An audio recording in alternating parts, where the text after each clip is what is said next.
আসসালামু আলাইকুম। আপনারা কেমন আছেন সবাই?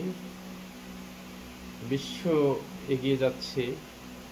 আমাদের পাশের দেশ ইন্ডিয়া, যারা আমেরিকা, কানাডা, ইউরোপের বিভিন্ন জায়গায় তারা তাদের কর্মদক্ষতা দিয়ে আহ, বেশ হাইস্ট পজিশন তারা গড়ে তুলেছে।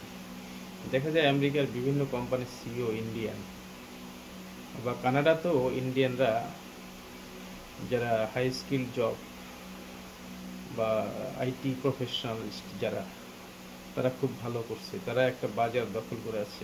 সেই অনুপাতে আমাদের বাংলাদেশি ছেলেরা বরং কিছুটা পিছিয়ে আছে। তো এখানে একটা ল্যাকিং হলো আহ, সচেতনতার অভাব বা প্রপার গাইডলাইনের অভাব। অনেকেই আমরা নিজেরাই যারা বিজনেস করি, এই বিজনেস কনসাল্টিং বিজনেস করি, হয়তো অনেকে কমিশনের আশায়, যে সমস্ত ইউনিভার্সিটি কমিশন দেয় এজেন্টদের, সেই ব্যবসায়িক কারণেই স্টুডেন্টদের স্কলারশিপ সম্পর্কে অনেকেই অবগত করে না। কিন্তু অনেকেরই নিজের টাকা দিয়ে পড়ার সামর্থ্য থাকে না, কারণ অস্ট্রেলিয়াতে একটা ছেলেকে পড়তে গেলে অনেক টাকা, তার গ্র্যাজুয়েশন করতে গেলে প্রায় 60-70 লাখ টাকা খরচ হয়। তো সেইটার অ্যাবিলিটি অনেক ফ্যামিলির বাংলাদেশের থাকে না। কানাডাতেও যদি কেউ গ্র্যাজুয়েশন শেষ করতে চায়, সেখানেও মিনিমাম 40-50 লাখ টাকা তার প্রয়োজন হয়।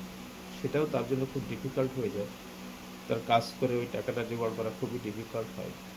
সেই ক্ষেত্রে আমরা যদি একটা ছেলেকে প্রিপেয়ার করি এবং কিভাবে স্কলারশিপ পাওয়া যায় সেভাবে তৈরি করি, সেভাবে পরামর্শ দিই, উৎসাহ দিই, সাহস যোগাই তাদেরকে, তাদের ইচ্ছা শক্তিতে বাড়িয়ে তুলি, তো তারা হয়তো বা স্কলারশিপে আবেদন করার 1 বছর আগে থেকে তারা প্রিপারেশন নিতে পারে। কী কী ডকুমেন্ট লাগে, কি কি কাজ করলে স্কলারশিপটা সহজ হয়, কেমন একাডেমিক রেজাল্ট লাগে, আইএলটিএস স্কোর কেমন লাগে, সেইগুলো নিয়ে আমি আজকে কথা বলবো।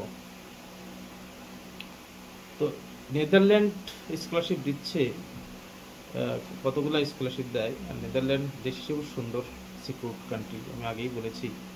আর নেদারল্যান্ডে যারা স্কলারশিপ নিয়ে যেতে চান, তারা এখন প্রস্তুতি নিতে পারেন। 2025 সালের স্কলারশিপ এই নভেম্বরের, অর্থাৎ 2024-এর নভেম্বর থেকে অ্যাপ্লিকেশন করতে হবে।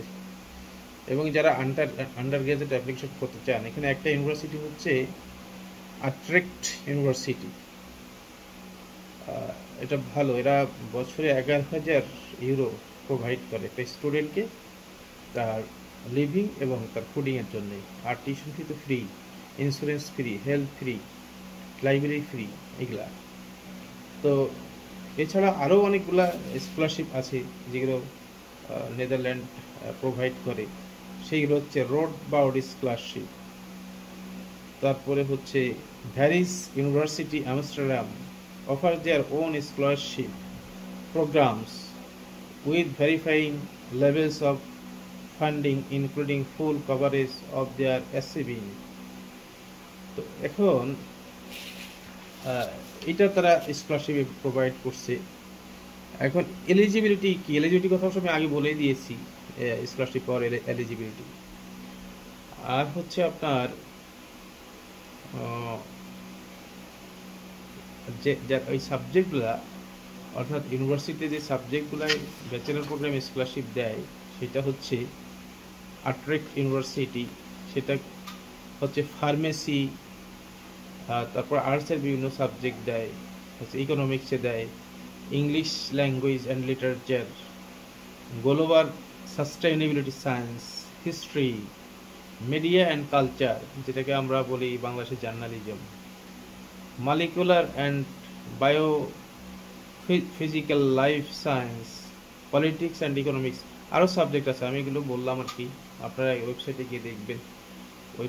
গিয়ে দেখবেন, এবং যারা নতুন জেনারেশন, আমার একটা খুব অনুরোধ থাকবে, যারা নতুন জেনারেশন, যারা এখন গ্র্যাজুয়েশন 1 বছর হলো করতেছে, যারা বা ইন্টারমিডিয়েট বা এ লেভেলের প্রস্তুতি নিচ্ছে, তাদেরকে আমি মূলত বাইরে সেটেল হওয়ার জন্য পরামর্শ দিই।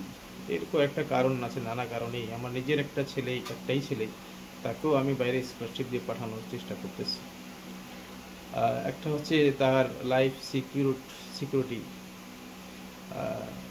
বাংলাদেশের সাথে অনেক দেশে লাইফ সিকিউর, যেখানে চিটিং বাটপারি, সরি কথার ল্যাঙ্গুয়েজটা কেমন, সরি, যেখানে ফ্রডনেস নাই। তো অনেক পিসফুল কান্ট্রি আছে, ইউরোপের ম্যাক্সিমাম দেশে পিসফুল, কানাডাও পিসফুল কান্ট্রি, এটা একটা কারণ। তারপরে হচ্ছে চাকরির বাজার বাংলাদেশের সাথে সেখানে বড়, স্যালারি স্ট্যাটাস বাংলাদেশের সাথে ভালো। তো নানা কারণে অনেক স্টুডেন্ট অলরেডি বাংলাদেশ ছেড়ে এখন যাচ্ছে, এবং আমিও সে যাওয়ার পক্ষে।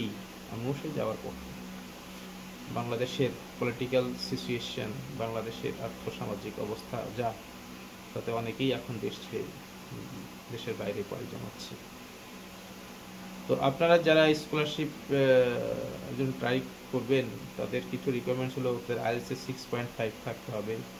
জিপিএ, যারা মাস্টার্সের জন্য স্কলারশিপের জন্য আবেদন করবেন, তাদেরকে মিনিমাম আইএলটিএস 6.5 থাকতে হবে। তাদের একাডেমিক রেজাল্ট আউট অফ 4-এর মধ্যে 3.5 থাকতে ভালো।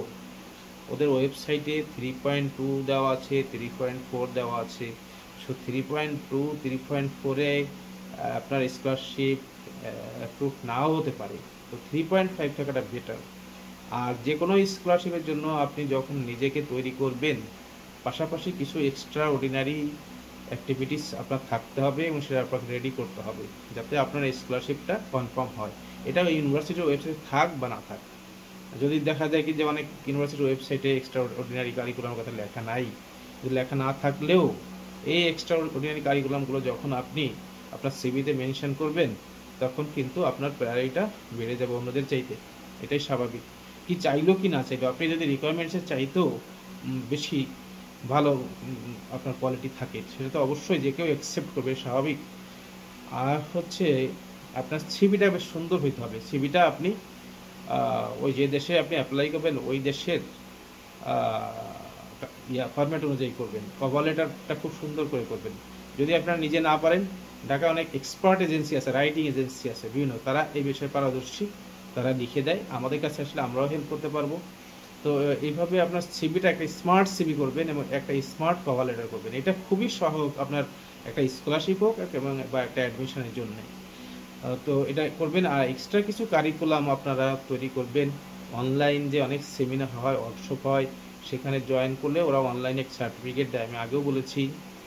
তারপরে কিছু ভলেন্টারিং, কিছু কোশ্চেনিয়ার তো একটা ইউনিভার্সিটির একটা টিচারের আন্ডারে কাজ করলে বা তার সাথে রিলেশন ভালো থাকলে, তার কিছু কোশ্চেন রেডি করে দিলে তো সে তো একটা সার্টিফিকেট দেয় যে তার অ্যাসিস্ট্যান্ট হিসেবে কাজ করছেন, সেই কোশ্চেন তৈরি করতে পারে।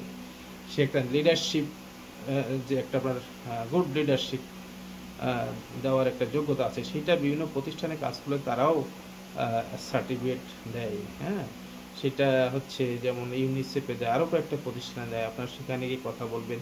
আপনি একটা গোল যেখানে আপনি পৌঁছবেন, যেখানে আপনি যাবেনই, আপনার টার্গেট করবেন যে না আমি অমুক জার্মানিতে হোক, ইউরোপে, আমি আমেরিকায় সেটেল করবো, এই জায়গায় কানাডায় সেটেল করবো। তো এরকম যদি আপনার টার্গেট থাকে, সেই টার্গেট ফিল আপ করার জন্য যতগুলো কষ্ট লাগে আপনার, যেভাবে নিজেকে প্রস্তুত করতে হয়, সেই কাজটা আপনাকে করতেই হবে। আপনি ওই আধা আধি কোনো কাজ করে সফলতা নাও পেতে পারেন। আপনাকে নিজেকে পুরোপুরি নিয়োজিত করতে হবে এবং হার্ড লেবার, খুব কোটের পিছনে লেগে থাকতে হবে এর পিছনে, দেন আপনি একটা অ্যাচিভমেন্ট পাবেন। এটাই হয়, যারা লেগে থাকে তাদের জীবনেই অ্যাচিভমেন্ট আসে।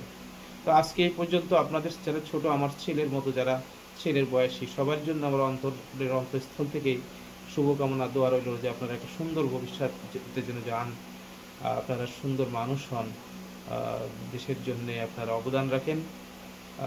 সবাই ভালো থাকবেন, সুস্থ থাকবেন। আজ এই পর্যন্তই। আসসালামু আলাইকুম। সবাই আমার জন্য দোয়া করবেন। ইনশাল্লাহ আপনাকে যেন আল্লাহ সুস্থ রাখুক, মঙ্গল রাখুক। আল্লাহ হাফিজ।